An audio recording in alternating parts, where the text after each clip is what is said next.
ఓం శ్రీమాత్రే నమః. మనలో చాలామంది ఆడవారు కాళ్ళకు పసుపు రాసుకుంటారు. కాళ్ళకు పసుపు రాసుకుంటే చాలా మంచిది. అయితే మంగళకరమైన పసుపును కాళ్ళకు రాసుకునేటప్పుడు కొన్ని నియమాలు తప్పక పాటించాలి. లేదంటే మహాలక్ష్మీదేవికి ఇల్లు దాటి బయటకు వెళ్ళిపోతుంది.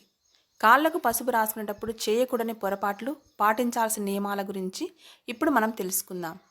ముందుగా ఈ వీడియో నచ్చినట్లయితే please like and share subscribe. ఓం శ్రీమాత్రే నమః.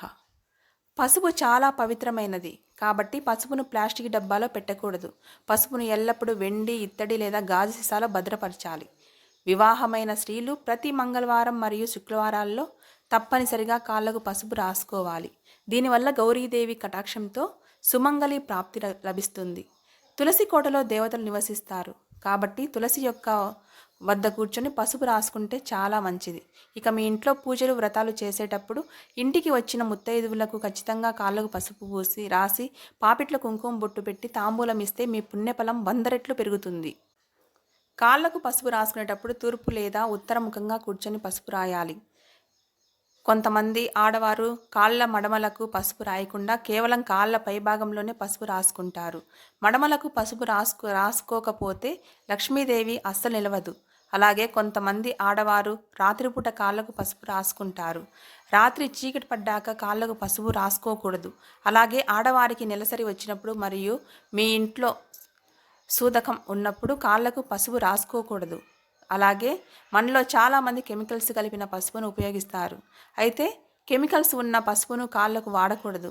కాబట్టి మీకు వీలు కుదిరితే పసుపు కొమ్ములు తెచ్చుకొని పసుపు తయారు చేసుకోండి. ఇక చాలామంది ఆడవాళ్ళు చేసే పెద్ద తప్పు ఏమిటంటే నేరుగా కాళ్ళకు పసుపు రాసుకుంటారు. కానీ కాళ్ళు శుభ్రంగా కడుక్కొని తడి లేకుండా పసుపు రాసుకోవాలి.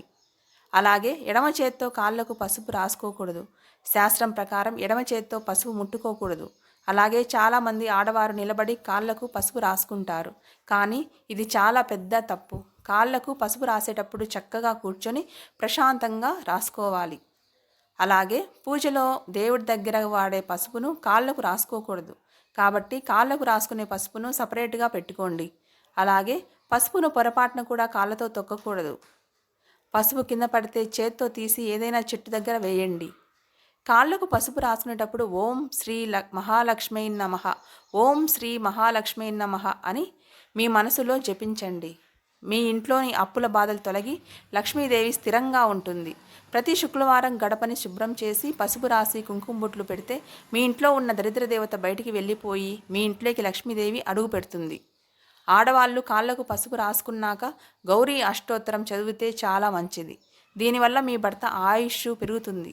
ప్రతి పౌర్ణమి రోజున స్త్రీలు తప్పక కాళ్ళకు పసుపు రాసుకోవాలి. దీనివల్ల లక్ష్మీ కటాక్షం పెరుగుతుంది. మీ కాళ్ళకు పసుపు ఉన్నంతసేపు ఇంట్లో నవ్వుతూ శాంతంగా ఉంటే ఆ ఇండ్లు వైకుంఠంతో సమానమని వేద పండితులు సూచిస్తున్నారు. అలాగే ఇంట్లో పూజ చేసేటప్పుడు దేవుని ముందు వెలిగించే దీపం ప్రమిదలకు ఖచ్చితంగా పసుపు కుంకుమ బొట్టు పెట్టాలి. పసుపు లేని ప్రమిదతో దీపం పెట్టకూడదు. ఇక వివాహమైన స్త్రీలు ఉదయం స్నానం చేసిన తర్వాత పూజ గదిలో దీపం వెలిగించి మంగళసూత్రాలకు పసుపు రాసుకోవాలి. ఇది మీ మాంగళ్య బలాన్ని పెంచుతుంది. అలాగే స్త్రీలు నుదుటిన కుంకుమ బొట్టు పెట్టుకునే ముందు కాస్త తడి పసుపును రాసుకొని దానిపై కుంకుమ ధరిస్తే లక్ష్మీ కటాక్షం లభిస్తుంది. అలాగే ఎవరికైనా పసుపు, కుంకుమ లేదా తాంబూలం ఇచ్చేటప్పుడు తాంబూలంలో ఒక పసుపు కొమ్ము పెట్టి ఇవ్వాలి. అలాగే చాలామంది ఆడవారు జుట్టు విరబోసుకొని లేదా జుట్టు తడిగా ఉన్నప్పుడు కాళ్ళకు పసుపు రాసుకుంటారు. కానీ అలా అస్సలు చేయకూడదు. దీనివల్ల మీ ఇంట్లో దుష్ట శక్తుల సంచారం పెరుగుతుంది. ఇక ఆడవారు కాళ్ళకు పసుపు రాసుకునేటప్పుడు మీ భర్త క్షేమాన్ని, శ్రేయస్సును మనసులో కోరుకోవాలి. స్త్రీలు కాళ్ళకు పసుపు రాసుకొని ఇంట్లో పూజ చేస్తే మీ పూజకు రెట్టింపు పుణ్య ఫలితం లభిస్తుంది. వాస్తు ప్రకారం మీ వంటగదిలో ఉప్పు, పసుపు పక్కపక్కన ఉంచితే మీ ఇంటికి చాలా మంచిది. అలాగే మీ పూజ గదిలో తప్పకుండా 11 పసుపు కొమ్ములు పెట్టుకోవాలి. దీనివల్ల మీ ఇంటి సంపద పెరుగుతుంది. అలాగే కొత్తగా బంగారు వస్తువులను ధరించే ముందు పసుపు నీటితో బంగారాన్ని శుద్ధి చేసి దేవుడి దగ్గర పెట్టి వాటిని ధరిస్తే ఆ బంగారం ఎప్పటికీ మీ వద్దే ఉంటుంది. లక్ష్మీ కటాక్షం కలుగుతుంది. ఇక కాళ్ళకు పసుపు రాసుకునేటప్పుడు ముందుగా కుడి కాలికి రాసుకొని తర్వాత ఎడమ కాలికి రాసుకోవాలి. అలాగే కాళ్ళకు పసుపు రాసుకునేటప్పుడు పసుపులో చిటికెడు పచ్చకర్పూరం పొడి కలిపితే లక్ష్మీ కటాక్షం కలుగుతుంది. కాళ్ళకు పసుపు రాసేటప్పుడు ముందుగా కాలి బ్రొటన వేలికి పసుపు రాసి తర్వాత పాదాలకు పసుపు రాయాలి. అలాగే కాలి మడమ భాగంలో ఖచ్చితంగా పసుపు రాసుకోవాలి.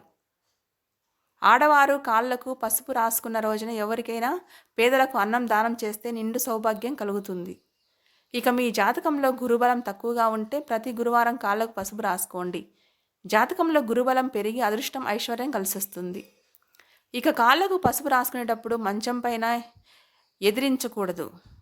ఇది చాలా పెద్ద తప్పు. సుమంగళి స్త్రీలు ప్రతి మంగళవారం లేదా ప్రతి శుక్రవారం ఉదయాన్నే ముఖానికి పసుపు రాసుకొని స్నానం చేస్తే మీ మాంగళ్య బలం పెరుగుతుంది.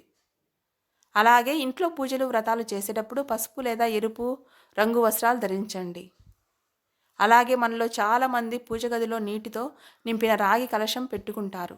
అయితే రాగి చెంబులో నీళ్లు నింపేటప్పుడు నీటిలో కాస్త పసుపు, పచ్చకర్పూరం, ఇక ఒక పువ్వు వేసి పూజ గదిలో పెడితే దీన్ని మంగళ జలం అంటారు.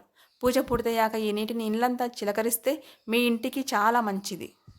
అలాగే ఇంట్లో వ్రతాలు చేసేటప్పుడు పూజ కలశం పైన కొబ్బరికాయను పెట్టి కొబ్బరికాయకు పసుపు రాసి కుంకుమ బొట్టు పెడతాము. కానీ కలశం నీటిలో ఒక పసుపు కొమ్ము వేస్తే లక్ష్మీదేవి త్వరగా ఆహ్వానించబడుతుందని నమ్మకం. అలాగే కొంతమంది స్త్రీలు కాళ్ళు అందంగా కనిపించాలని కాళ్ళకు పసుపు రాసుకుంటారు. కానీ ఇలా చేయకూడదు. ఇక వంటగదిలో అన్నపూర్ణాదేవి కొలువై ఉంటుంది. కాబట్టి బియ్యం డబ్బాలో 3 లేదా 5 పసుపు కొమ్ములు ఉంచితే అన్నపూర్ణాదేవి అనుగ్రహం ఉండి ధాన్య లోపం రాదు. అలాగే ఒక పసుపు కొమ్ము వస్త్రంలో 5 పసుపు కొమ్ములు కట్టి మీ బీరువాలో ఉంచితే మీ ఇంటి ధనాకర్షణ బాగా పెరుగుతుంది. అలాగే నూతన గృహప్రవేశం చేసేటప్పుడు లేదా అమావాస్య ముగిసిన తర్వాత ఇల్లంతా పసుపు నీళ్లు చల్లితే మీ ఇంట్లో నెగిటివ్ వైబ్రేషన్లు తొలగిపోతాయి. మీ మనసు అశాంతిగా ఉన్నప్పుడు లేదా బాధపడుతూ కాళ్ళకు పసుపు రాసుకోకూడదు. ఇక సంధ్యావేళలో అంటే సాయంత్రం 6 తర్వాత ఇంట్లో ఉన్న పసుపును ఎవరికీ ఉచితంగా ఇవ్వకూడదు. అలాగే ప్రతి శుక్రవారం ఇల్లు తుడిచే నీటిలో కొద్దిగా కల్లుప్పు, పసుపు వేసి ఇంటిని తుడిస్తే లక్ష్మీదేవి నివాసం ఉంటుంది. అలాగే మీ ఇంటి ద్వారం పైన పసుపుతో స్వస్తిక్ గుర్తు వేస్తే ఇంట్లోకి దుష్టశక్తి ప్రవేశించలేవు. మీ ఇంట్లోకి దైవశక్తులు ఆకర్షిస్తాయి. పెళ్ళి ఆలస్యమవుతున్న పసుపు దారానికి 3 ముడులు వేసి విష్ణుపాదాల దగ్గర ఉంచి పూజిస్తే శీఘ్ర వివాహం యోగం కలుగుతుంది. అలాగే మీ పిల్లలు బాగా చదువుకోవాలంటే మీ పిల్లల రూమ్లో లేదా స్టడీ టేబుల్ పైన ఒక పసుపు కొమ్మును పెట్టండి. సరస్వతీదేవి అనుగ్రహం లభించి జ్ఞాపక శక్తి పెరుగుతుంది. ఇక ఇంట్లో తులసి కోట ఉన్నవారు తులసి మొక్క దగ్గర పసుపుతో స్వస్తిక్ గుర్తు వేస్తే లక్ష్మీ కటాక్షం సులభంగా కలుగుతుంది.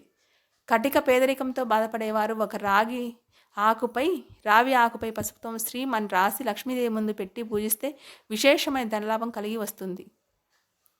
మారేడు చెట్టు శివునికి ప్రీతికరమైనది కాబట్టి మారేడు చెట్టు మొదట్లో పసుపు నీళ్లు వేసి నమస్కారం చేసుకొని ప్రదర్శనలు చేస్తే కాశీ క్షేత్రాన్ని దర్శించినంత పుణ్యఫలితం లభిస్తుందట.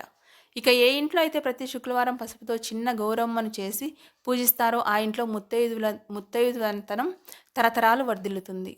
ఇక వ్యాపారాలు చేసేవారు ప్రతిరోజు వ్యాపార స్థలంలో పసుపు నీళ్లు చిలకరించండి. మీ వ్యాపారంలో లాభాలు మెరుగవుతాయి. ఇక మీ జాతకంలో గురు గ్రహ దోషాలు ఉన్నవారు ఏదైనా ఒక గురువారం నాడు బ్రాహ్మణునికి గుడిలో పసుపు కొమ్ములు శనగలు దానం చేయడం వల్ల దోష నివారణ కలుగుతుంది. నా ఛానల్ నచ్చినట్లయితే please like and share, subscribe. ఓం శ్రీ మాత్రే నమః.